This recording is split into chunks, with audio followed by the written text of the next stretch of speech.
Hey guys, I'm making 2-minute noodles. So I've got a fork, a bowl, and first the whole thing's with the noodles, and the egg has come with it.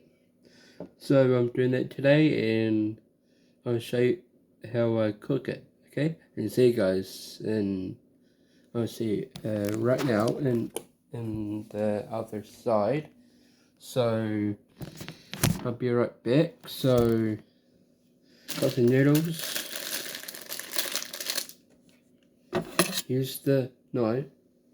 Now use the scissors.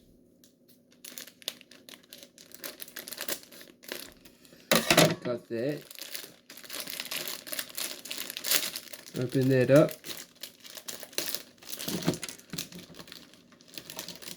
So that's the flavor.